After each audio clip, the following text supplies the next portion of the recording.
Share કરીશું. Yes, thank you so much. Share કરશે sir.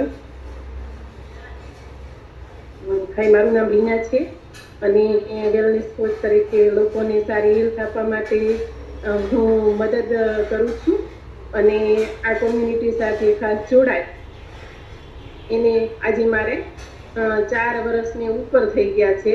4 વર્ષ કમ્પ્લીટ થઈ ગયા 5મા મહિનામાં અને ઉપર જતા રહ્યા છે. સમય ક્યાં જતો રહે છે એ કાંઈ ખબર નથી પડતી. હું પણ આવી હતી જે રીતના બધા દુઃખ દર્દો લઈને આવે એના હું દર્દો લઈને આવી હતી. મને પણ ઘણી બધી તકલીફ હતી.